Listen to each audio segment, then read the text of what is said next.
Michael, my man, thank you for being here. It's an honor to be here, buddy. Yeah, this is it a really treat. is. Thank you for having me. Yeah. I have such an affinity for you and your family, as you know. So we go back a number of years. I won't say how many, but all right, maybe 20 years or so. But seeing you grow up, man, very proud of what you've done with your life, man, and particularly where you are in life right now. So I may throw some questions at you today too. I hope you do. I hope you do. We sat down, we had an episode with, and our listeners will know this, but we had an episode with Chet Scott, who you know. Yeah. And he basically interviewed me for an hour. Okay. So he basically sat down, I asked him a couple questions about him, and then he completely flipped the script and brought it on me the entire time, which was fun. But no, I sincerely can't thank you enough for just your time and your energy and being here. You've been such a friend and mentor to me, and candidly, like I really look up to you a lot, and I'm just very grateful to be able to ask you questions and be with somebody that I feel genuinely cares and looks out for others, and that's something I want to get into as we kind of dive into the conversation today and your nature and who you are. But maybe even before that, let's kind of lay the groundwork with your story. And obviously, like you shared, coming from Columbus, like myself, that's what's brought us together. But I'd love to just learn a little bit more about your childhood and growing up and how you eventually got into basketball and beyond from there. Well, yeah, it all began on the west side of Columbus, the Hilltop area, and raised in a two-parent home. Mom and dad were terrific parents, hard workers, pastors at the same time. So watching them growing up, work hard and also love on people was such an inspiration for me and my sister growing up. They did a wonderful job of protecting us from the environment that we grew up in, which was not the easiest.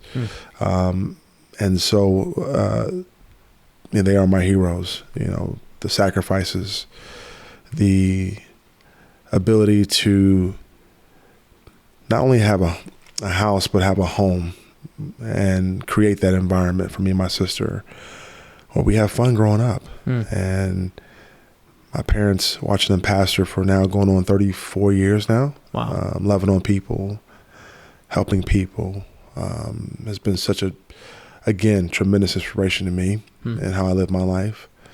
But yeah, born here in Columbus and moved back after some time after moving away from our career. But we have such a love for the city, as you do. And it's interesting because I look back at how I grew up and where I grew up, and the chances of me being where I'm at right now probably are slim to none. Yeah. But for the grace of God, I'm here. So it's been an extraordinary journey the last 40-something years, and a lot of it has to do with Columbus. Yeah. Well, bring me back, like those early days growing up. I mean, when did basketball really start to become a presence in your life? Basketball was always a presence in my life. Yeah. From the time I was born, I had a ball in my crib. I was playing basketball at 2 years old. Throwing a sock into a trash can or a coat hanger or what have you. It had always been a part of our lives. And my dad had played when he was younger. So watching him play and then see what he accomplished in high school and college, for me, it was a magnetism towards that automatically because I was all around it. And so I wanted to accomplish what he accomplished in essence. And so, but yeah, basketball had always been a part of the journey. Loved it from the very beginning. Had a passion for it, obsessed with it, almost psychotic with it, just loved it with all my heart. Not knowing that it would take me where it has taken me in life. Sure. But certainly, watching the Michael Jordans and watching the Larry Birds and the Magic Johnsons and Dr. J's and Charles Barkley's and Patrick Ewing's and on and on as a kid on TV, they were certainly something I wanted to become or achieve. And so I remember being such a young kid telling my mom and dad that I would be there one day in the NBA. And they kind of chuckled a little bit like, oh, okay, sure, But I was dead serious. And that's when I learned the power of vision and how important vision is. And so, but I would watch it all the time, study it all the time. What age are, in your mind I'm right 6, now? 7, 8, 9 years old, dissecting the game. 10 years old, learning nuances. Yeah. 11 years old. So the NBA dream started young. Oh, yeah. Yeah. That was always the plan. Yeah, I love that. I didn't have a contingency plan at all. Mm-hmm. So obviously you go to school and do the best you can in school. But for sure, there was no other agenda but to make it to the NBA. Now, again, I hit the genetic lottery, got taller, grew up, and some things had to fall into place for sure. But that was the objective from when I was knee high. Yeah. And at what age did kind of like you said, you talked about the vision, and I love that. And I certainly can relate to that in my own life and the creation of this podcast, even with Morgan or my own golf journey or whatever it is. I mean, it starts with a vision. You go back to, there's a line from a mentor of mine that I love and always go back to, which is, if you don't know where you're going, any road will take you there, and you go back to that concept of having a vision. Beyond that, when did it really start to take shape for you, though, of like, shit, I'm pretty good, Yeah, I think when I was 6 years old. Come on. I was like the best player on our like little league team. Yeah. And I remember in practice, they were chanting Jordan, Jordan. I was like 6 or 7 years old, but I had this extraordinary skill set. Yeah. At that age. And then as I grew up, I began to hone my skills at this place called the Ashburn Youth Center, which is on the west side of Columbus. And if you were a baller, a really good player, you had to prove it here at this rec center / church. And so the J. Ashburn Youth Center was where I kind of honed my skills on the west side. Huh. And it was an incredible daily experience of getting better because you're playing against some of the top kids in the city. Yeah. And so adults as well. So I played against grown men and kids who were older than me. So got beat up, got hit, understood the essence of toughness and having a strong will and strong mindset and being heckled at the rec center. So by the time I got to the NBA, it was easy getting heckled. But and I say that in a funny way, but this gym embodied everything that I would ultimately experience in my career, actually. So yeah, my skills were honed there, and so I went there every day. And again, wherever there was a playground, this is when we played on the playground back in the day. Everybody's now at home gaming, but we were on the playground all the time, all day. Yeah. So morning, noon, and night, we were completely obsessed with basketball. So, and that's how we got better. So I attribute a lot of my success in basketball to those early days of being at the J. Ashburn Youth Center or at Westgate Park or all over the city playing on playgrounds. Yeah. And do you ever look back at that time frame where did you ever start to have doubts back then? Like did fear ever really come into play as much back then, or were you just so locked in on a vision and a goal? Not really. Yeah. I just knew I was good enough in spite of other people's opinions and thoughts. Yeah. I was a little delusional about who I was and how good my game was. And I think you have to have that. I had the ultimate confidence. Now, again, there were moments where I was like, oh, I need to get better. But there was never a doubt that I belong. Yeah. So, and I felt that way from the time I was a kid all the way up to high school. Yeah. And so I did make the varsity my freshman year, which is not common. I mean, which is common. But for me, it was unacceptable that I didn't make varsity my freshman year. So that was another motivating factor for me to get better. And then came back my sophomore year in high school and made varsity. Didn't start, though. That pissed me off. So I always found motivation in little things, right? Whether not making the varsity team my freshman year, not starting my sophomore year. And then I think I was 6'1" as a sophomore. Then I grew to 6'4", 6'4.5" my junior year. And my coach said, "What happened to you?" And that whole summer, I remember having growing pains. And I was outgrowing my shoes at a rapid pace, just growing. And so my dad, "I just bought you new shoes 2 weeks ago." I said, "Dad, I know they hurt." So I was just growing. And my junior and senior year just took off to another stratosphere. Man, even looking back at that time, like you can remember those voices around you and people saying, people doubting. I mean, because that's something everybody can relate to. Sure. Especially if you got a dream. Sure. I mean, Steve Jobs talked about the crazy ones, you know, and the 100%. the ones who are crazy enough to think they could change the world are the ones who do, you know, Yep. like you have to be crazy to think you could do anything special. But do you remember that back in that time, like voices and people around you? Yeah. Yeah. Yeah, absolutely. You have to have tunnel vision. Mm. You have to have a focus that is unwavering, non-negotiable. You have to be locked in. And if you're not, you'll let those voices infiltrate your mind and it may derail you. So, but for me, I just had a sure belief in who I was and my skill set, and I was focused, and nothing could deter me from the goal I had, which was to reach the NBA. And so, yeah, it was a lot of times where I felt alone, because on the way to purpose, it can be lonely. But boy, has it been worth it though, you know, looking back over these years. So yeah, I feel like obviously faith has been a huge part of this journey as well. Obviously it's the foundation of the journey. Yep. So I believe that was something that has carried me throughout my whole tenure. And so in the midst of hearing doubt around me, you know, knowing that God is for me propelled me. And I think that's an important aspect to our journey, is knowing that God is for us. So that continued to be the fuel for me as I journeyed in my career and endeavors. Even at that age. I mean, I know you grew up in obviously a pastor's household, but I mean, at that age, you felt that kind of personal connection with God?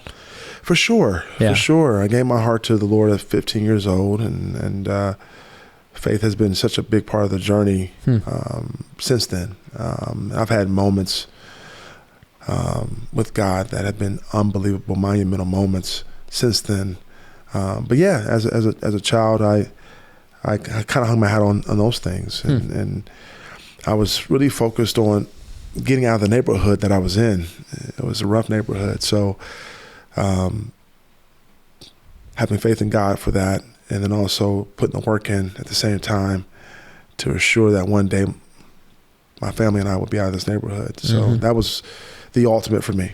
Yeah. How do I you know, continue? And I know it's probably a heavy burden to carry at 17 or 18, but I remember, you know, saying, how can I make an impact on our legacy and our heritage as a family? My dad did so. How can I take it to the next level? You know, so that was something that was a driver as well. Yeah. That's deep. That's cool the way you just said that. The desire to build on legacy, you know, the understanding of what's come before you to afford you the opportunities you have, and the desire to want to push it further. And ideally, in the conversations you and I have, aimed at the highest light, you know. So before we go too deep there, I want to have some fun talking about basketball with you. So you go to Ohio State.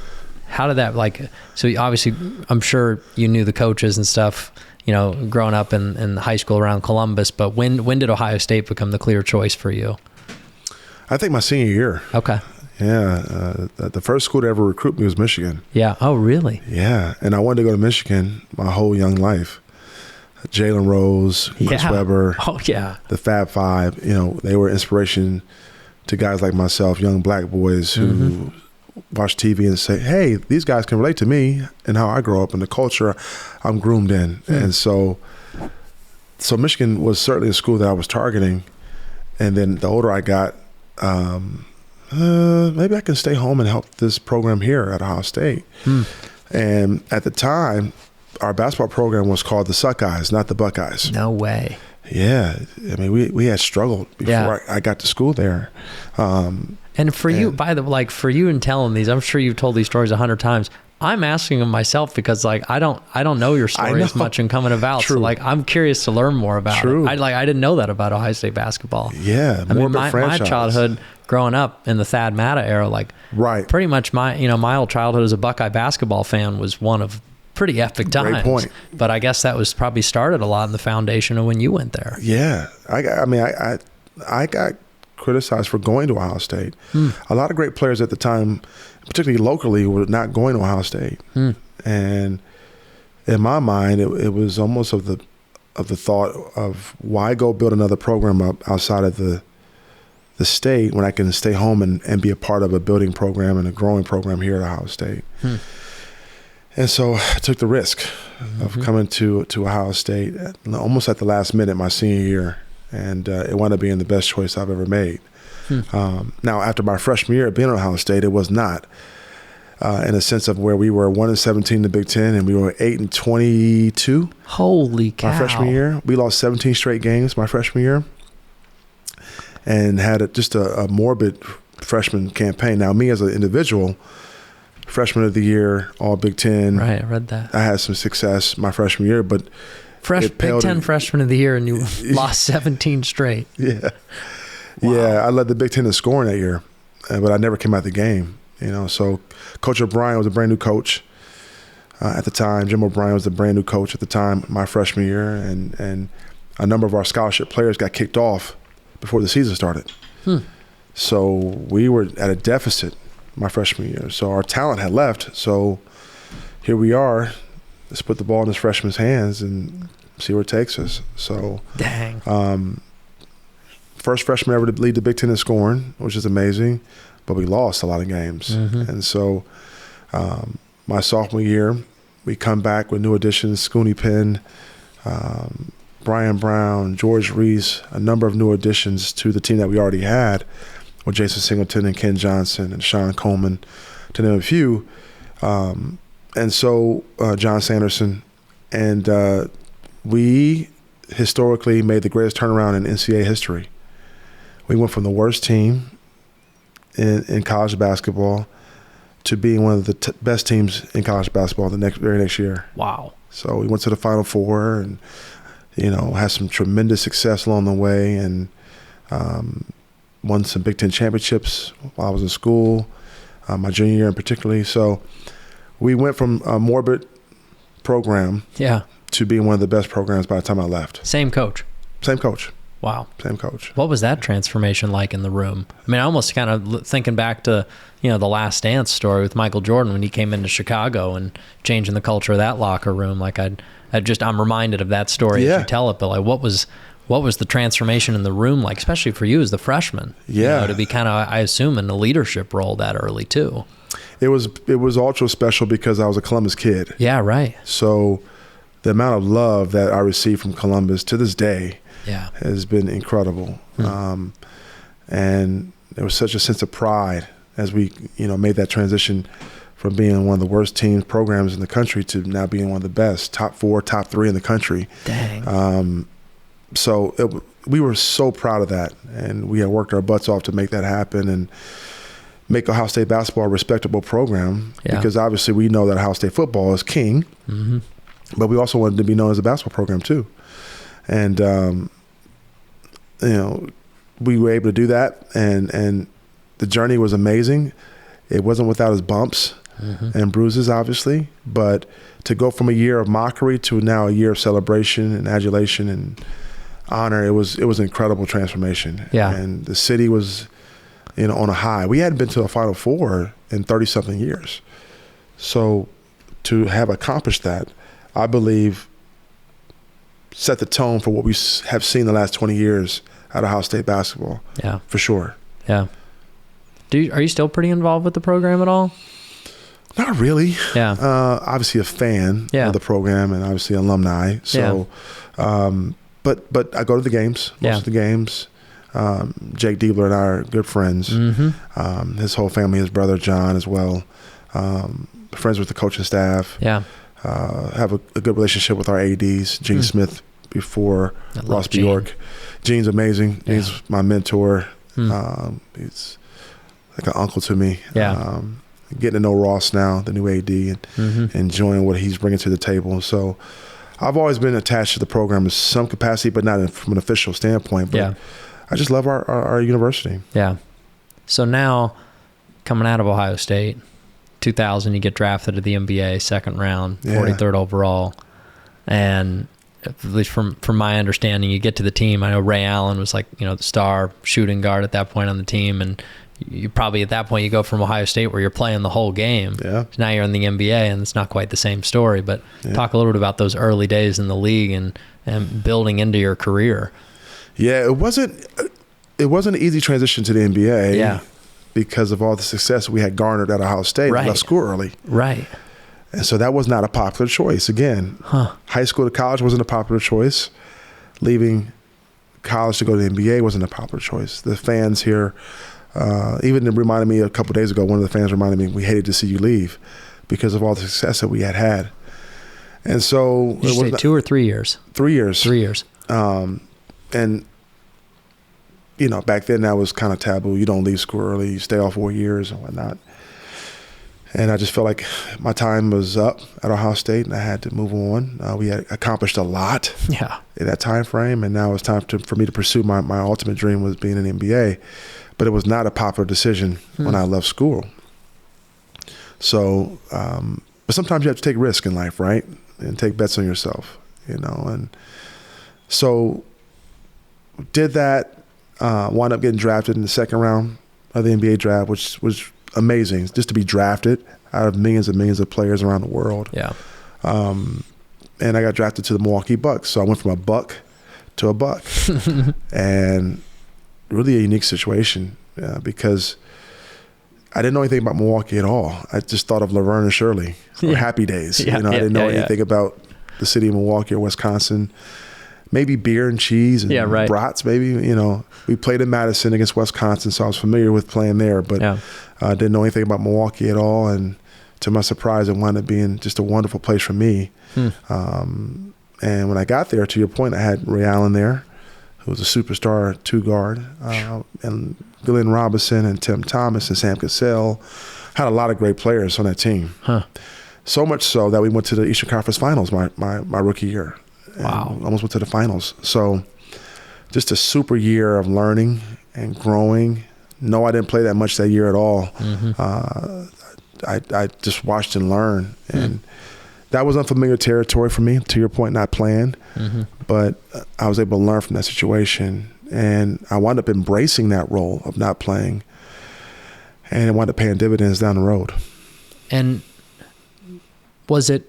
When you say it winds up paying dividends down the road and the lessons and the things you picked up in those years, was it the things you were learning from the players around you, or was it also the maturity of you and potentially even your faith too at that time? Like what role was faith starting to play as you entered into the NBA? Yeah, everything. Yeah. Because now here I am, a 20-year-old kid in this grown man world. Yeah, right. Responsibilities and finances now and all of this stuff that you have to deal with as a grown-up. Relying on faith was huge. How do I manage all of this? How do I manage expectations? And then also I had a great group of veterans there to help me, to shape me, to help mold my mentality, approach, how to be professional. So there was a lot of things I learned that whole year that wound up propelling me into having the career I wound up having. So I was able to absorb, learn, grow, get stronger. To your point, hone my faith. Obviously, that was huge. Yeah. Because you just didn't know, but having belief, not in the situation, but belief in God. Yeah. Was the thing that kind of propelled me, that everything would work out for the good. Yeah. When I left school, it's something I heard from God to do. Now, it wasn't the most popular decision, but it was a decision I had to make. And so as the journey goes on, you have to continue to hearken to the voice of God. And so that's something I've kind of just put all my faith and trust into, is his heart and his voice and his directives. And he has not steered me wrong yet. So, but that's something I had to rely on for sure. Even in moments when I didn't play or I wasn't playing or being considered to play, being faithful every day at practice, being the first one there, being the last one to leave, were things I wanted to continue to be consistent at. In preparing for the conversation today, I was doing some research on your career and watching some interviews from a wide array of time frame. It's pretty cool. You can find a lot of different stuff online. And I found this interview with you, I think it would have been in the mid-early 2000s. But you talked about a moment in a hotel room. Yeah. On the road. Yeah. Where you had this, what sounds like a coming to Christ moment. It was. Can you share that story? Sure. We were going to play the Atlanta Hawks, and I knew the voice of God. Yeah. And I heard, the voice share with me internally, like, get up and pray. I was taking a pregame nap before the game. And I started praying, and then there was a grace that came into that room that I had never felt before. The love of God came in that room as I was praying, and it changed my life forever. Wow. And I'll never forget it. And from that point on, I just saw the world differently. And just saw life differently. And so that approach, again, propelled me. And that moment propelled me. It really did. It was, and my teammates could see it. And they're like, there's such a change, in your behavior, how you look and how you speak. And that, just everything was different. And so from that point on. What do you feel like was different? I think God was giving me a new heart. A new heart all over again. Because he never gives you more responsibility in life without having the capacity to handle it. So not to get too biblical, but King Saul, you'll read about King Saul in time, King David's predecessor. When he's a young man, the Bible says that he was given a new heart. That new heart preceded him becoming king. So he had a new mandate, a new endeavor, but in order for him to handle it, he had to have a new heart. So whenever there's new responsibility that God gives you in life, there has to be a new heart to be able to handle it so you won't mishandle it, if that makes sense. And so for me, I didn't know I was going to get married in a few short years or meet my wife, shortly after this encounter with God. I didn't know I was going to have a new contract. I didn't know I was going to walk into territories I didn't, foresee happening. And so I think he was preparing my heart to handle the favor, to handle the blessings, to handle the fame, the popularity. This was all before any of that stuff began to happen. Right. So, at this global level, I was ascending and becoming a good player, but then I had this moment with God, and then my life and career takes off into a whole nother stratosphere. And so I think I was becoming a new man. And what do you like? That makes total sense, first off, and I can completely relate to that journey I feel like taking place in my own life over the last year, and you and I have shared a lot of conversation about that. I mean, the concept of being, almost born again in some capacity, or feeling, this new worldview, I mean, that completely shifts your space. When you talk about that in your own life at that time, what were the things you feel like that your heart or your mind was attached to then, that after this moment, your worldview changed? Does that make sense? Yeah, I think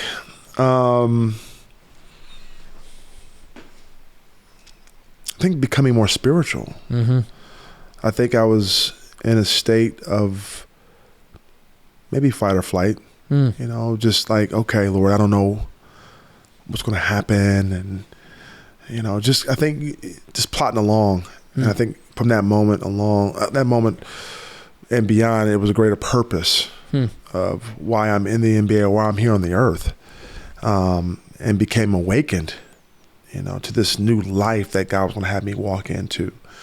A new life of serving, a new life of loving, a new life of just going after him and his heart. So, yeah, attached to, great question by you, attached to temporal, fleeting, things that represent that, right? Never a materialistic person, but just getting adjusted to this whole new world that I was being introduced to. And there was a complete reliance that I needed to have on him more so than myself. So those are some of the things that I began to be awakened to as I had this moment that just revolutionized my life. And then also, another level of leadership. I'm preparing you to take over the franchise. I didn't know that at the time. You know, shortly after this moment happens in my life, Ray Allen gets traded. Wow. And the coach tells me, now it's your franchise. This is your team now. Holy cow. Okay. How old were you? 23, you know, just a young guy. And that responsibility to lead an NBA franchise and be a leader of men, not only as a teammate, but also spiritually. Right. Right? Okay. Yeah. You know, so all these things were thrown on me and thrust upon me, which I didn't see happen. I didn't know it was going to happen. So when that moment happened in Atlanta, it was a preparation. And there was a metamorphosis that had to happen for me to handle and not squander the moment and the opportunities that were to come. That's unbelievable. That's unbelievable. But I think you hit on it so well, and it's almost like you were given this moment from God that was this understanding of all that was to come to you, and the option to either use that for higher justice for Him and helping others, or to use it for own hedonistic desires, or you know, whatever it is. Right? It's like you know, a verse that I always go back to is Luke 12:48, to whom much is given, more is demanded. Yeah. Like that, yeah. Look at all of a sudden, you're 21, 22 years old. Look at all that is being given to you through the hard work that you've put in, obviously, but you are being put into this role in the world where you're going to be looked up to. And now, like you said, you didn't know Ray Allen's about to get traded, and suddenly it's your franchise. I mean, unbelievable. But before that took place, you have this encounter that shapes your heart to be ready to be the leader in that moment and not be overtaken by the ways of the world and partying and drugs and drinking, whatever it is. This shit we all frickin' fall 100%. Victim to at 100%. Times in life, because it's hard not to, you know, and that story's been told countless times over and over. And so I'm just hearing that story, especially in the fact that it was during this ascension too. That's a crazy call. Oh, yeah. I mean, I never really experienced the celebrity aspect of Michael Redd from a carnal standpoint. I was locked in. I was all about, you know, how can we advance the kingdom? And it was all about how can I lead Bible studies? I think what happened was, and will always continue to happen in our lives, is how can we continue to be in the presence of God enough to be conformed to the image and likeness of Christ. So that was a moment that, you know, God was really preparing me to become more like His Son, you know? And there was such a push to promote the name of Jesus and promote my faith and, you know, Bible studies and leading and you know, hopefully encouraging people with their faith and on and on and on. So that was the moment. And then I met my wife not too long after that, and you know my wife now. She's a lightning bolt, and she's amazing. She's an incredible woman. Thank you, incredible woman. So to meet her right after this moment, you know, like, oh my God, everything's coming in place, you know. But I had to have this moment and more moments that came after that. So yeah, but that's what it was. Okay, I'm going to ask a very spiritual question here. Uh-oh. How do you recognize that moment of the presence of God? Like, you're in this hotel room and you feel, I know this is a really individual question, and try not to generalize it to like what somebody else would feel like. What did that presence feel like in your body? Does that make sense? Mm-hmm. Like, yeah, it was just the love of God. I felt loved. I felt enough. And when you feel that, it overtakes you. The presence of God. Yeah, so that's a deep question you ask, and we can go in many ways with that. But I feel like the genesis of that was just a yielded heart. I had a surrendered heart in the moment.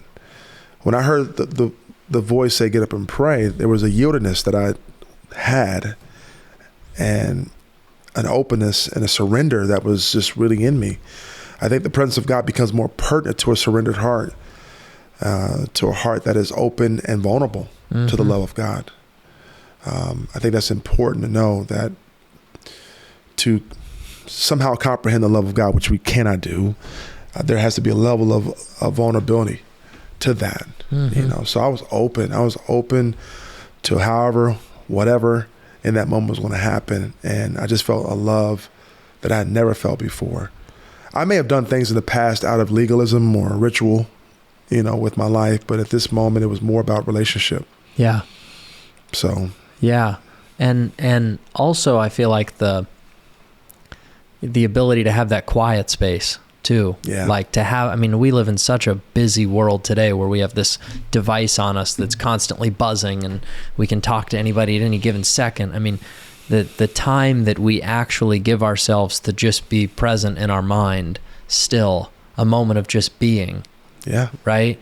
Like, Great that's point. what I almost hear from you in that moment. I am asking the question from the lens of someone listening to this that would hear the concept of a moment of feeling like the Spirit of God entered the room and being like, what the heck? Yeah. Right? Like, that's a pretty unrelatable feeling probably in some ways for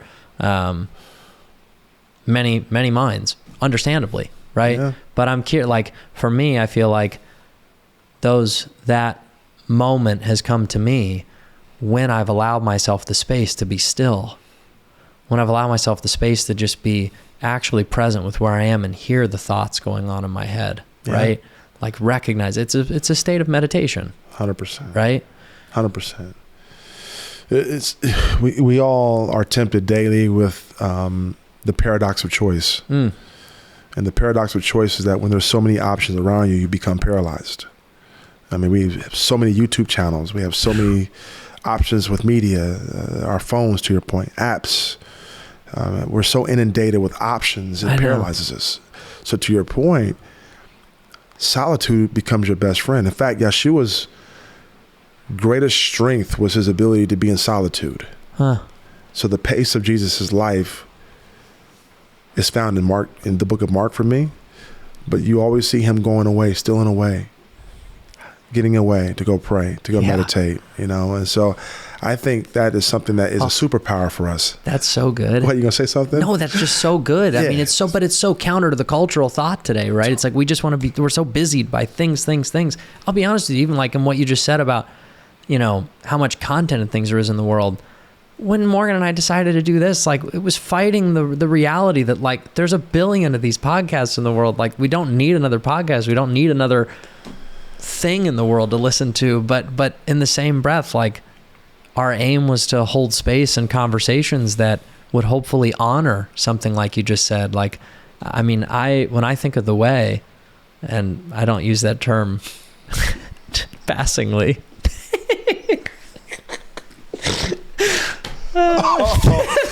Here he goes, ladies and gentlemen. Here he goes.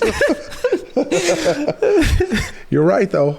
You're right. When I think of the way, so much of that consists of going backwards to go forward. Yeah, 100%. 100%. And so, 100%. Yeah, I asked that question to you intentionally about what that moment of feeling the presence of God felt like in your body, because,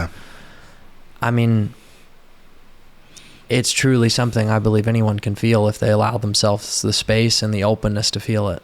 That's it. And not the judgment of what man has put in their head as to what that's supposed to look or feel like. I think sometimes we can be afraid of the boogeyman, which is really ourselves. We have a hard time being alone with ourselves in general. Yeah. So, but being alone and being in a state of solitude facilitates the ability to hear. Mm-hmm. Our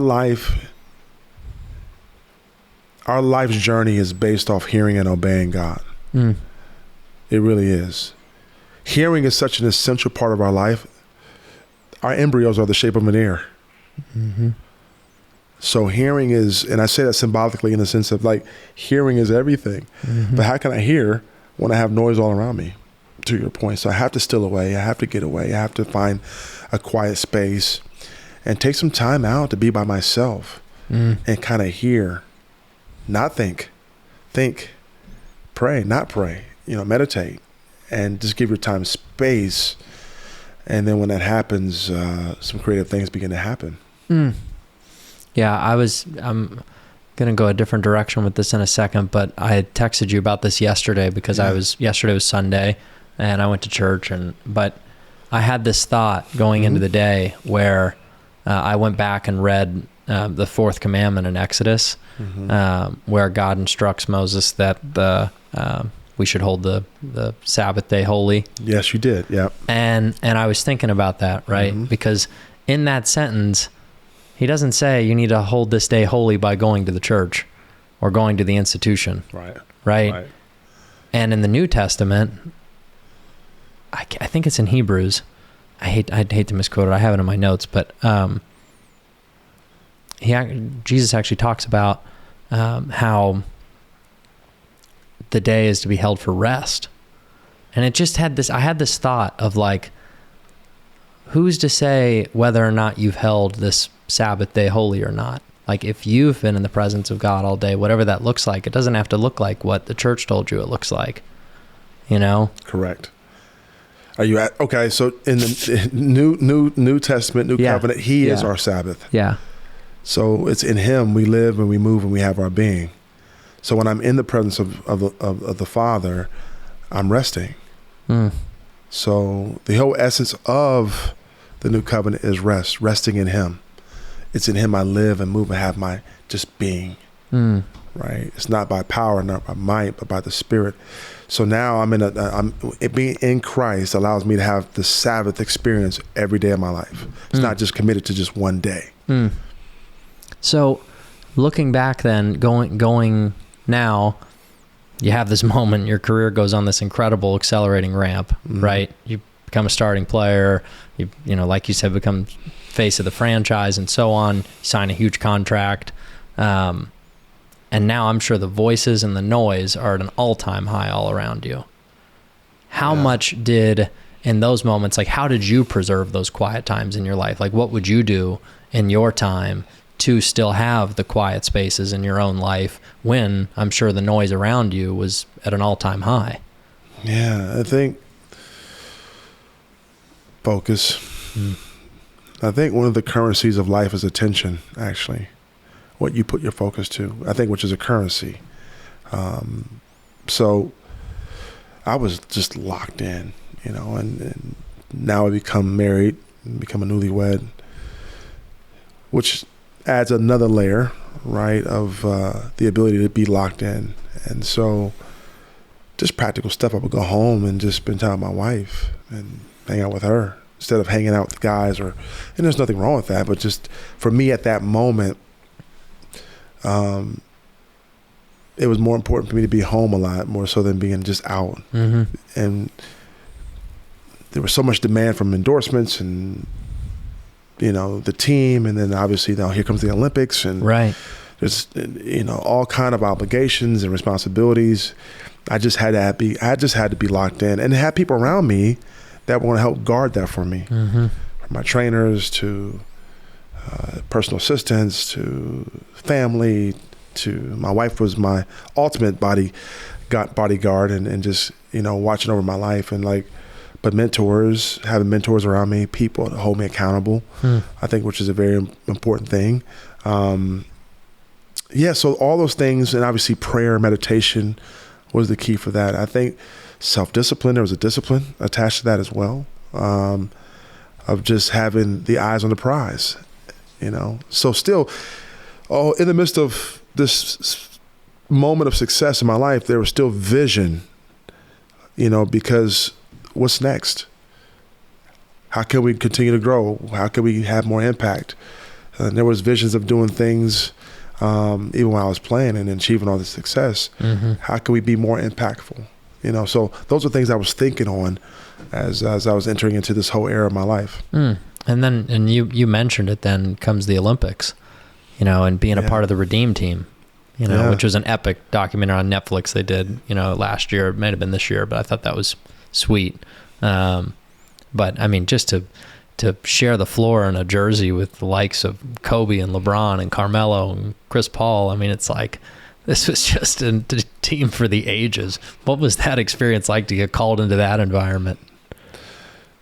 Pinch me still to this day. Wow. Surreal moment. Like, God, how did I get here? You know, what I was most proud about was that we actually bonded. You know, it wasn't just an all-star team coming together. We actually came together and bonded.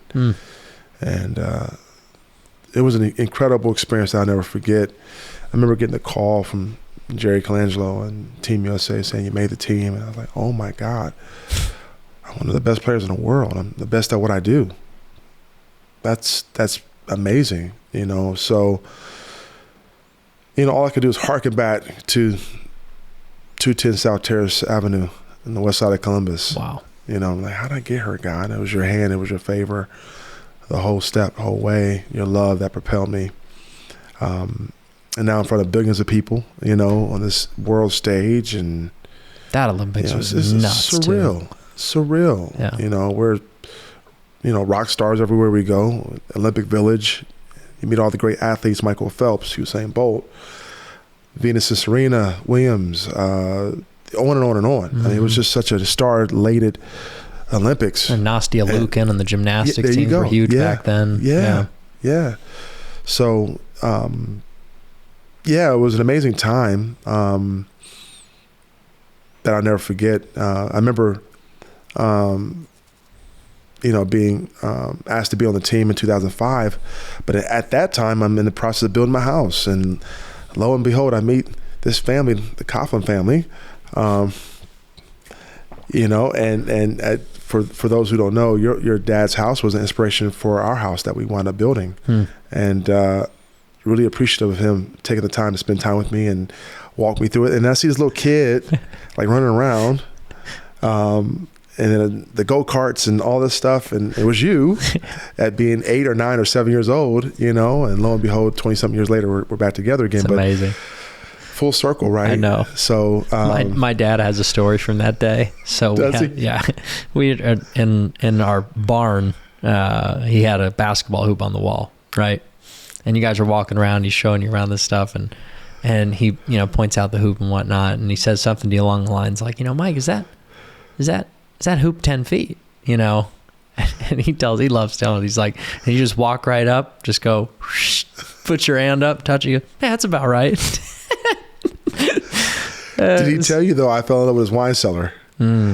Oh, that wine cellar was beautiful. The setup was, it was great. Yeah. And we took so much inspiration from your father's house and that time. And you were just a little full of life kid, you know. So I'm glad God has brought us back together again, man, this time. It's amazing. Yeah.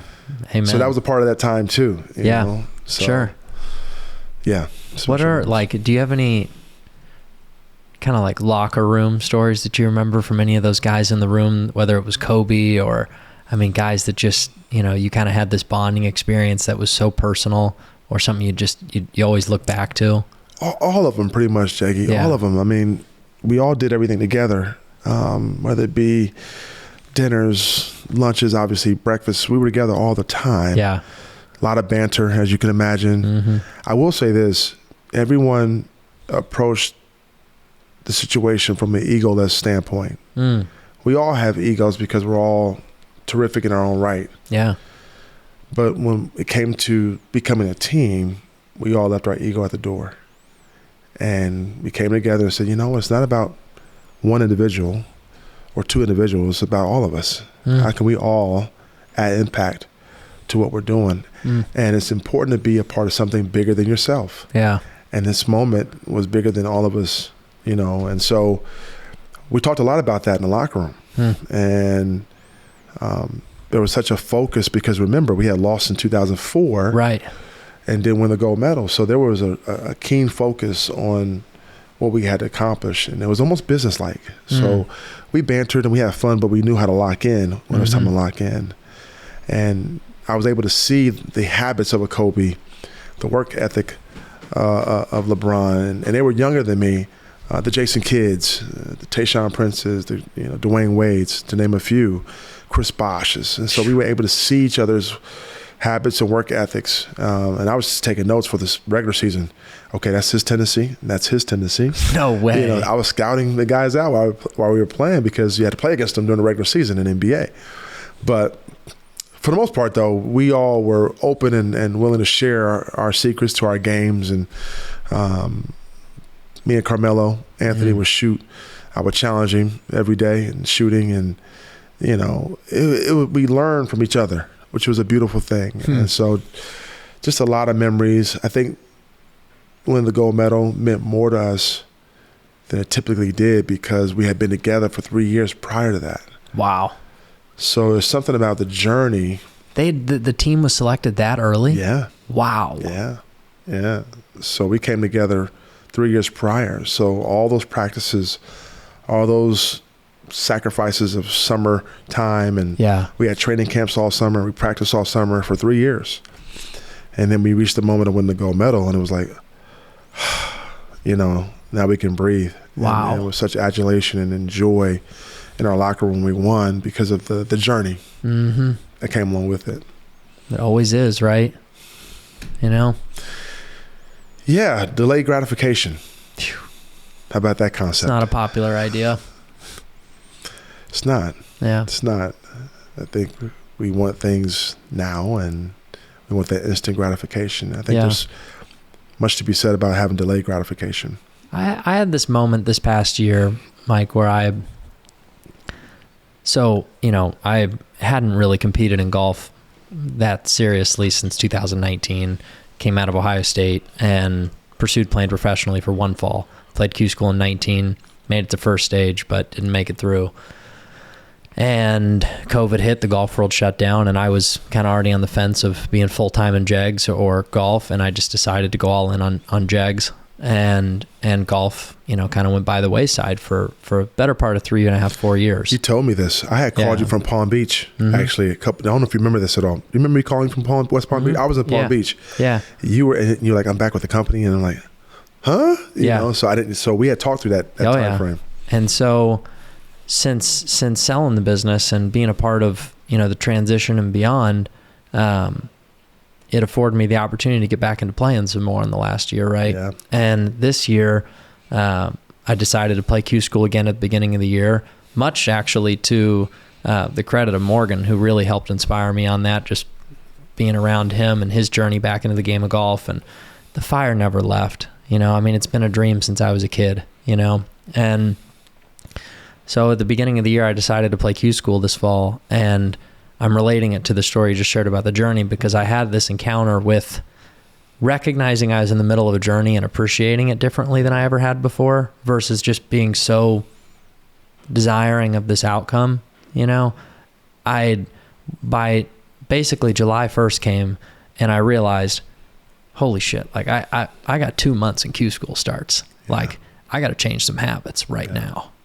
And literally called my old trainer up, cut some bad habits, got really locked in with sleep schedule, workouts, and from that month forward, got into an amazing routine this year. But it started with a direction and a goal. Once I had something in my front windshield that I was working towards, it became really easy to say no to things, and that was a really freeing journey for me to get that focus back again. Because I'd been kind of floating for a little while and trying to figure out what to do next. And I think that served its own purpose for a reason as well. But this time of getting back and focus into something was really freeing for me, and in the opposite way than what you think, because I'll never forget, it was sometime in mid-September, I'd made it through pre-Q. I'm now in first stage, and it's a Friday night at 9 p.m. and I'm doing a second workout of the day. And I had this moment where I just caught myself in the mirror and I smiled because I just recognized that man, what a blessing this is to be focused again. Wow. It's Friday night. I'm doing something that I actually am now desiring to do, though it started as a discipline, and I want to come back to the 3 Ds, which we've talked about later. But it was just this recognition that I was in the journey and enjoying it, and ultimately made it past first stage and into second stage, which I'd never gotten to before. Didn't make it to final stage, so I didn't reach the ultimate outcome I wished, but it was just a great proving journey for me that I could focus down again and make it further than I ever thought I could. And I don't know where the future holds beyond that, but it was just a moment where I really recognized the appreciation and gratitude for the journey of it, Wow. versus just being in the arena necessarily at the end of the game. It's like the journey of getting to that moment, of having that opportunity. And then at first stage, I have this amazing third round that vaults me into position to move on. And I remember the night before the final round, I'm kind of like, man, how are we going to, I'm nervous, now you don't want to screw it up in some ways, And I remember having this moment of recognizing that I hadn't been working for this the last 3 months, but I've been working for this for 15 years, ever since I started playing golf. Wow. And so I tell that story. It's just a little different between the Redeem team and my Q school journey. It matters. Yeah. Yeah. And by the way, ladies and gentlemen, I got to become like a 1.5 handicap this year. He's a damn good golfer. And me and Jackie played, and he made me feel like I was a 16. He's so good. You're so good, man. So good. And it's funny. It's fun to watch you lock in. And we just had a ball playing, but you're so good, though. I thought I was okay, but you're in another stratosphere, man. Another stratosphere. I appreciate really good. That. You are. It's a fun sport, man. It's brought so many amazing people into my life. Golf's been the vehicle for so many things, and it's also golf's such a metaphor back to life too. And it's just it's a beautiful game. It's brought us together in so many ways, and I'm obsessed with golf. I know. I love golf. I know. It's my passion now. Yeah. Yeah, I love golf. So I have one maybe. I don't know if it's a last basketball question or not, but I just specifically wanted to ask you because he's such a hero to so many people around the world. What was your favorite moment with Kobe? Oh, I have a lot of them.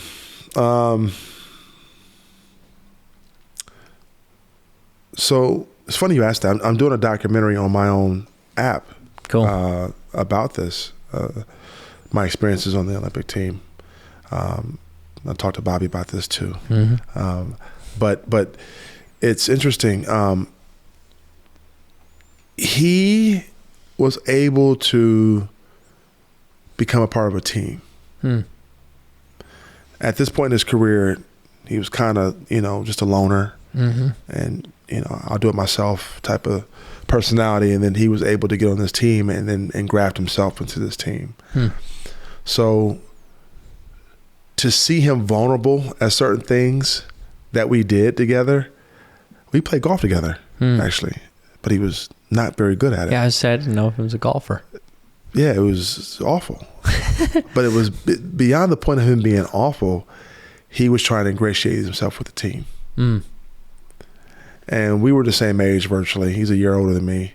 But we did everything together. We spent so much time together.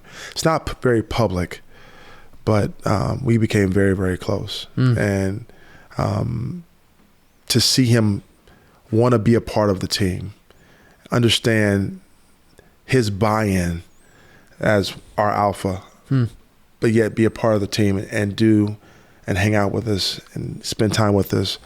It spoke volumes of his character. Yeah. And he recognized the moment. And he had never been a part of something like this before. So incredible moments with him outside of playing basketball. And then obviously on the basketball court, just learning from him every day. Moves, mentality, approach.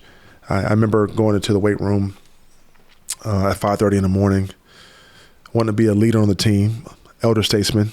Me, him, and Jason Kidd were the elder statesmen on the team. And I called my trainer at 5 o'clock in the morning. I said, I went out to the weight room to get it in early and be a leader. I get there, he's already there. Kobe's already there. He looks at me and said, where you been? I'm like, what do you mean where I've been? I mean, are you kidding me? I just saw you a couple hours ago. We stayed up for dinner and stayed up late, hung out. And he said, no, I got here around 4:45. I've been here for a while. I said, there's levels. There's levels. And just a workaholic, man. Obsessed with getting better and growing as a player. It never ends. Even on a personal level, personal growth never ends. Yeah. So I was able to see that firsthand with him. That's amazing. And faith was a part of his life too, wasn't it? I heard a quote from him the other day where he was talking about God, and I never really heard him speak much on it. And we had multiple conversations around faith. Yeah. Multiple. I don't know where he was in totality of his walk, but I think there was a notion, a seed, and some thought towards God and, eternity and things of that nature. I think there was something there, but we would talk, have conversations around that for sure. Yeah. There was no topic off line for him. That's cool. He was a curious guy and was open to wanting to learn and grow and discover new things. And we had a lot of those conversations together. So once, then a few years later, when your basketball career ended on the floor, I mean, you already have and had at that point such an establishment, I'd say, of who you are, beyond just being a basketball player. But what's that transition been like? Because I've even, I've seen it amongst my family and in myself too, and from our kind of purpose standpoint with the business side, since selling our business, like figuring out what do you do next. It's like, it's a really hard thing because we wrap so much of our identity in what we do, and not just our identity, but our time. Yes. Right. You go from being needed every day and you're doing something every day. You're part of running something every day to suddenly this thing's no longer in your life. And sure, you have this freedom from a economic standpoint, but what do you do? I'm curious how that journey's been for you. Well, I think it's terrifying, right? It's terrifying. Let's just be honest. It's not the easiest thing to deal with. Yeah. You're right. You're absolutely right. And I just believe that change is inevitable in life. And so is transition. I don't think transition is the issue in life. I think adjusting to transition is the issue in life. So adjusting to change, adjusting to transition. For me, to your point, my identity was not what I did. It's what, I loved it, passion for it, but when it was over, certainly there was a mourning that had to happen. I had to mourn. Did it my whole life. But yet and still optimism and excitement for what's next and what's new. Now that's terrifying though, because when you endeavor the unknown, because there's no point of reference, that produces trepidation. Right? So, okay, what's the plumb line? What's the reoccurring theme of my whole life? Helping people. And I tell you what, when I played, it was more about entertaining people and being an escape for reality for people and a role model for kids around the world and whatnot. And then, philanthropic efforts. We began to set up our nonprofit, which we have to this day. It's called The Wave, and doing a lot of work in the city, obviously, and then also around the world. And an unbelievable podcast. Thank you. We'll get to that. We'll talk about it. Yeah. Which thank you for supporting that too, man. It's a unique podcast that we love doing. But it's been that. How can we serve and how can we help people along the way? And so for me, one of the magnetisms for me was entrepreneurship. Working with entrepreneurs and startups along the way, and how can I help add any value to young leaders and young professionals along the way? Investing in them to grow their companies, right, type of model. And that's been something that I've been doing the last 11, 12 years, whether it be in the venture space, whether it be in my own firm. I'm partners with the Adidas family on their sports tech fund. I've spoken at the New York Stock Exchange. I've been at Google. I've been partners with Snap and their accelerator. It's been an incredible journey the last 12 years. And, but again, it's all around how do we invest in people? How do we help people? How do we make sure that entrepreneur is healthy mentally, physically, spiritually? They are a person, not just a P&L or ROI or IRR or whatever, all the acronyms. They are an actual person. So how can we begin to make sure that person is healthy? Because if the leadership is healthy, then the product will be healthy, then the business will be healthy.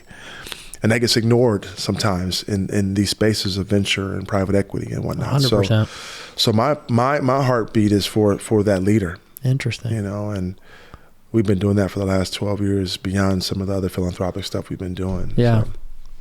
Well, first off, I just appreciate you sharing honestly that change is inevitable and that we fear that change. I mean, I'm reminded of one of my favorite books this year is Andre Agassi's memoir, which is an unbelievable book.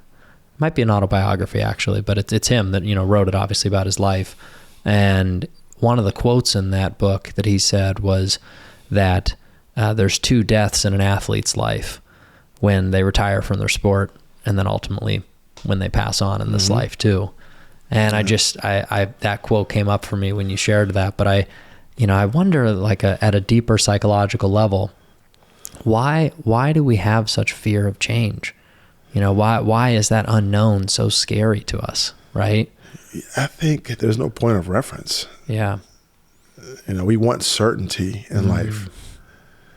We hang our hat on certainty. We want to understand, and can you engage the unknown without understanding it? Can you embrace it? And that's the challenge for all of us. I think one of the great impediments to what is to come is being loyal and committed to what was. So our memories, our soul tie, our connection to what was winds up being an impediment to what is to come. Mm-hmm. So we have to have certainty and understanding.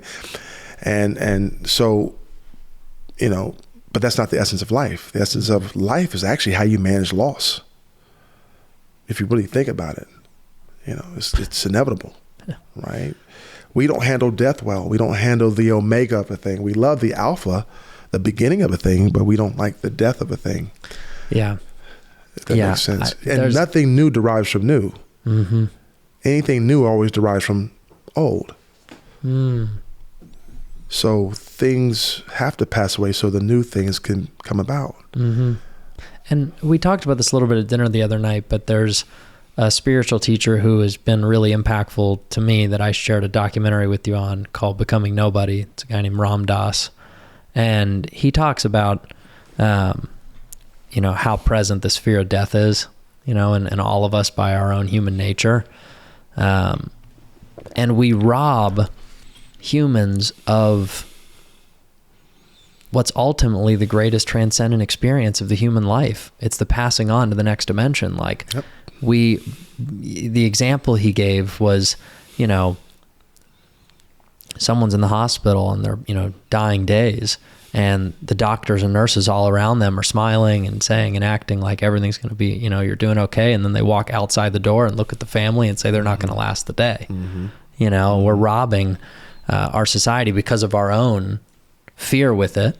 Sure. Of the ability to be comfortable with it. Sure. And different cultures around the world handle that completely differently. Yeah. In Eastern cultures, whether it's in India or different places of the world, death's held at this reverence. This passing on is something that's present throughout children's lives and their family and so on. Yet we're incredibly uncomfortable with it here. And I think that fear, really, the root of all fear is some kind of fear of death. Because if you have a fear of not being able to accomplish something or a fear of not meeting someone or whatever it is, it's really just a fear of the time you have left, which just comes back to the root of being a fear of death. Yeah, I agree. Yeah. It's a terrifying thing for most of us. I remember there's a T-shirt I had for many, many years, and I walked into my bedroom with my wife and I said, "Honey, look at my shirt." And she said, "Honey, you don't fit that shirt anymore. It's too small." Yeah. But it's my favorite shirt. Yeah. Yeah, I get it. It's just time to let it go, though. And that is a difficult thing for us to do in life. It's hard for us to let go of relationships that we probably need to sever. It's time probably sometimes to let go of a business endeavor that we are hanging on to. It's time to let go of a lot of things that, won't work in the next season of life. Mm-hmm. And so the cosmetic industry makes billions and billions and billions of dollars a year because human beings have a hard time of letting go of their looks. It's going to happen. Yeah. Hair, face. Gravity's defeated most.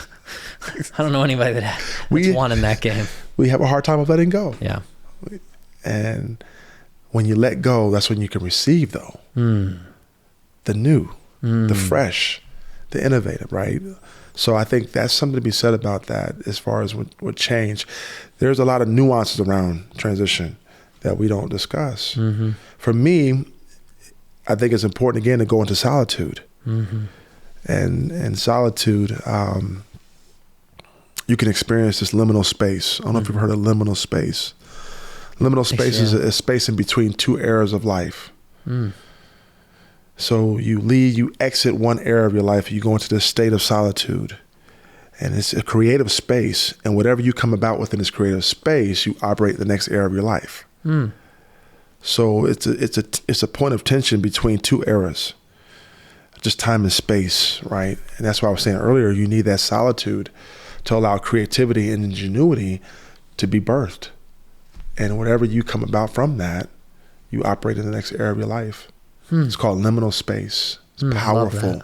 And there's so many references to that in a biblical context too.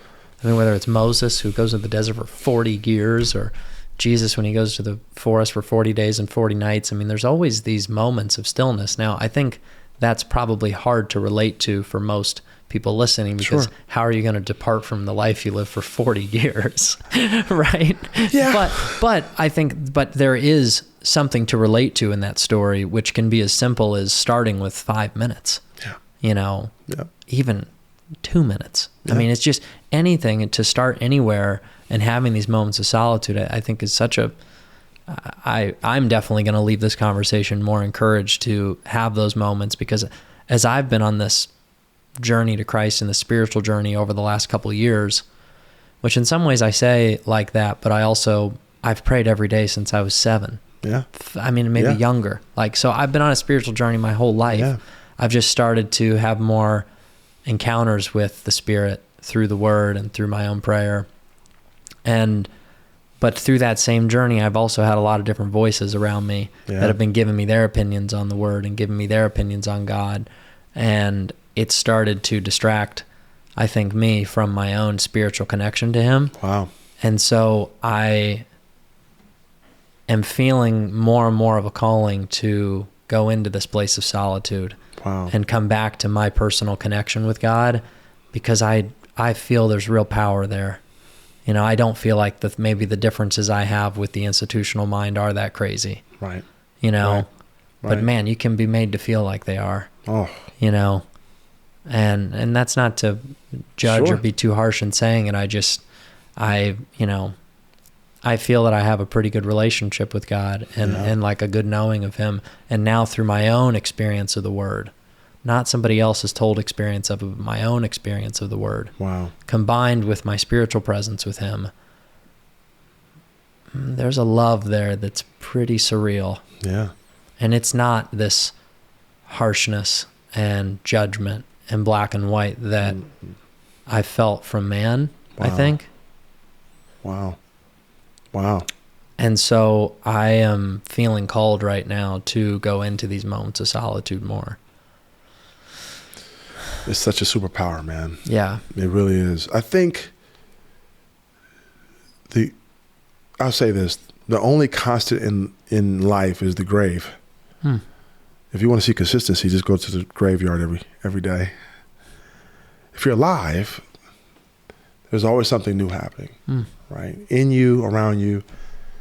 And we have a choice to either embrace it or not embrace it. I'm proud of you, man, for taking the courageous step to go into parts unknown. And who knows where it takes you. Yeah. But that's the beauty of it. So I don't know. I think the one thing that's consistent in life is change. Change. It's inevitable. Yeah. How do we embrace it? Yeah. All right, back at it.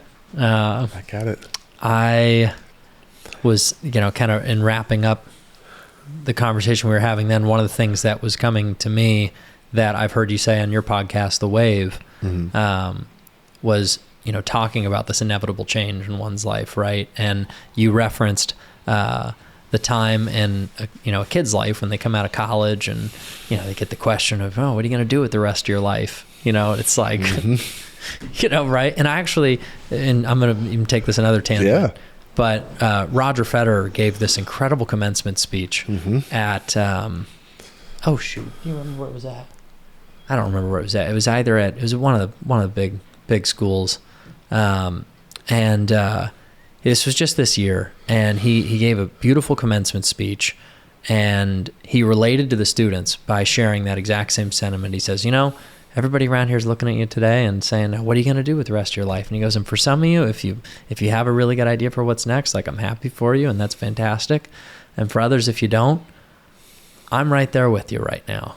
He goes, I've just retired from my tennis career this year, and everybody looks at me now and says, what are you going to do next? And I have no idea.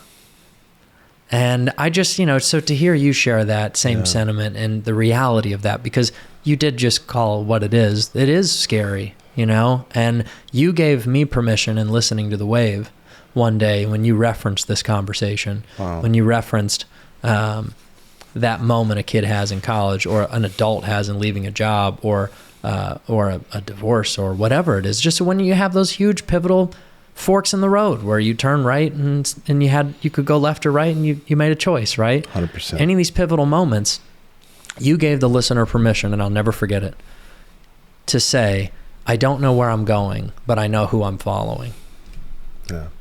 Yeah. And when you said that to me, it was like 100-pound gorilla fell off me. Like because I, for the first time in my life, feel like I know who I'm following. Mm-hmm. And I don't necessarily know where I'm going. How exciting is that? It's the thrill of a lifetime. Yeah. There's a call to adventure in that I think is the ultimate call for the human experience. I think there is going to be more onus on clarity than certainty in the future. The future frowns on certainty, but it smiles upon clarity. It's more important to have clarity than it is to be certain of something. I mean, isn't the concept of certainty completely counter to faith itself? It is. I mean, faith definitionally is this idea that you believe in a future of some sort. You believe in the greater good ahead. Correct. Right? So with certainty, there's no need for faith. Correct. I think there's a level of safety within predictability that we find ourselves in. Predictability and certainty is like a teddy bear that we have a hard time of letting go. And when you live in the kingdom life, the unknown is always going to be the case. You have to be uncomfortable with being uncomfortable. You have to be comfortable with being uncomfortable, basically. And it's a beautiful thing to embrace, So, people ask me all the time, what's your 5-year plan? I don't have a 5-year, I don't know what I'm going to do in the next 5 minutes, type of thing. But, and it's not like you're walking around aimlessly, without any sort of vision or whatever. But I think it's okay and it's cool to be curious to endeavor in things that you don't know about. Yeah. But there's beauty in that. I almost feel like it's like there's a balance to what we said earlier. Like when you were a kid, you had a vision, and you have a vision today, right? And I think there's a balance between having this long-term vision for who you want to be and who you want to follow, right? Yet the presence to be able to be spontaneous in that. It's like, I know where I'm going. I may not know exactly what that looks like today, but directionally, I know where I'm aimed. Yes. And because of that, I can be present with wherever I am. Yes. Does that make sense? Yes, totally. I think our egos allow us to live in our shadow self. A lot of people live life through the past because without the past, who am I? Yeah. A lot of people live their life in the future. And when you live your life for the future, you see the present as a means to an end. You can't enjoy it. So it's I've important. struggled with that a lot. Oh, yeah. We all do. Yeah. We all do. How can I be present? So the present is in the presence of God, right? To your point of who I'm following, right? And the scripture says, take no thought for tomorrow will take care of itself. Or any man that looks back, that puts his hand to the plow and looks back is not fit for the kingdom. So it encourages us not to look backwards or look too far in the future, but in embracing now, right? The power of now. It's a great book out called The Power of Now. And yeah, it's fun though. It's fun. I try not to think too much about the future in the sense of like where things may land, or because things are liable to change in the next few minutes. Yeah, you know. So let's enjoy now and just let the river take us where we're meant to go, where life takes us meant to go. Let life take us where we're meant to go. Yeah. And instead of trying to manipulate it or have some level of control. Yeah. I think a lot of us hate not being in control. And so control is control? Well, it's religion at the end of the day. Yeah. It's the essence of it, control. And so we want to be able to manipulate our futures, but at the end of the day, we got to be able to go with the flow. Mm-hmm. Yeah. It's a hard walk. And I think that's why it's described as the narrow gate, you know? Yep. It is a hard walk, but it's a choice. And I guess I'm just kind of starting to wrap this conversation up with you, which, you know, we're going to continue to have them on our own, but I hope we can do more of these together. And of course. I mean, there's just so much I'm curious about. And I think you got such a library of wisdom through your life and your experience. And I heard a quote from somebody last night that quoted Christ when he said that it's better to give than to receive. Yeah. But how can you give what you haven't received? Right. Is what my friend said to me. You know, right. And I guess my question to you in learning, you know, and listening to you, we've talked a lot about God today. You know, we've talked a lot about Christ. And I think there is a lot of, you know, stigma around the word Christianity, around what it means to follow Christ. And I think a lot of that stigma is based on our own experience with man in that way. Not necessarily. I think a lot of people have been robbed of an experience with God because of their experience with man. Yeah. Yeah. That's profound. You know, and I guess where I'm going with this is I'd love to hear your encouragement for someone listening to this that's curious about God and how they can start to open their hearts. Yeah. The scripture says, seek and ye shall find, knock and the door shall be open. And I think there is something with all of our hearts around the world who are longing for things of the Spirit. And sometimes we ignore it, sometimes we engage it. But I want to encourage our listeners to engage it. And the things of the Spirit transcend sometimes things around us. Can't explain it always, but it's undeniable. Yeah. Right? And it's okay to engage that and embrace that. And for me, walking in the Christ nature and walking in the Holy Spirit has been such a illuminating thing daily for me. It's taken me places that I never thought I would go. It's had me meet people that I never thought I would meet, be in environments that I never thought I'd be in. So I think the nature of the Holy Spirit is embodies curiosity. Wherever the Spirit of the Lord is, there's liberty. So there's a level of freedom and permission to explore in spirituality. Yeah. And that's my life's journey, is to continue more and more and more to become more like Christ. And now again, that's going to have me probably be seen as an enigma to most people, because what happens is when you walk in the Spirit, logic and reason have no strength in that. They have no power in that. So a lot of times our lives are governed by logic and reason. Is that rational? Does that make sense? Well, no, it doesn't, right? And that's okay that it doesn't. So there's more to that, but I think it's okay to embrace that and engage that.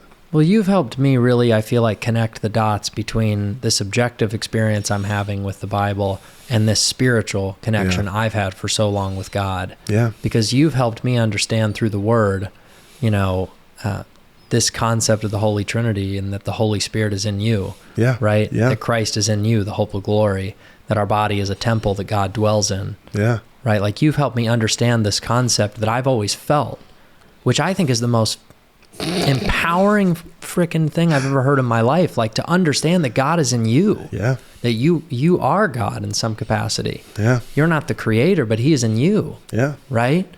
and Christ is in you. And so when we embody what it means to be Christ, it's literally becoming him. Yep. Absolutely. Well, I think that's a pretty far out concept. It's right in there in the book, and I think sometimes historically we've ignored that because there's no control with that. Right. Again, right. There's no control with that. So I think there needs to be more God encounters that will help accentuate what you read. And how do we have those? Solitude, like we talked about. The experience always precedes the letter. It should precede the letter. Oh. And when you come into this world called Christianity or of the way, or when you become more spiritual, it's more imperative, I believe, to have spiritual encounters that will help accentuate what you read in the Bible. If you try to study the scriptures without having the experience, then you become a legalist or an historian or a scholar, but there's no life, because Jesus said, my words are spirit and they're life. I mean, I heard the other day from a Christian in some capacity, or at least self-defined, that yoga was something evil. Yeah. And when I heard that, I was like, I've been having the most incredible spiritual experience in my yoga practice recently. Yeah. Like, yoga's been something I've been passionate about for years. Yeah. And now when I'm on the mat, like, I'm feeling like the temple nature of my body, that I'm feeling like this Holy Spirit connection in, and yoga is giving me the solitude and space to feel that connection. Sure. So I feel like when you're having this level of a spiritual encounter, it strikes away the labels of all these different religions, which equal division. 100%. Right? And that's the whole concept of it. 100%. And it just, like, we are made in the image of God. We're not made in the image of fear. Right. You just said a mouthful right there. Mm-hmm. The fear of man is the father of religion. That's what gives religion its strength, is being afraid of people's opinions and thoughts about our approach by things in the spirit. Yeah. Well, historically within the church, there's a tendency to demonize things that look different. If it looks different, then it's a demon. Well, no, it's just different. Mm-hmm. But because we're not acquainted to living by the Spirit, then we're not open to experience, adventure, uniqueness, difference. So there's all kind of examples in the scriptures where the kingdom represents things that are upside down, actually. He uses the foolish things to confound the wise. That's what the scripture says. That go beyond our comprehension. That's why we need faith, to your point. Faith is the substance of things hoped for and the evidence of things not seen. So, it's all an adventure. Yeah. And it's a life led by the Spirit. And Paul talks about this constantly. Your favorite guy, Paul, walk in the Spirit. As many as are led by the Spirit, they're the sons of God. So living a spiritual life is essential to this walk of following Christ. And so with that, you'll be able to understand and decode the scriptures from a greater standpoint. Right. Yeah. I mean, like on one of our last episodes with Trent, my friend Trent is a pastor here locally. He asked me midway through the conversation whether or not I would consider myself a Christian yet. And I paused for a long time in answering that.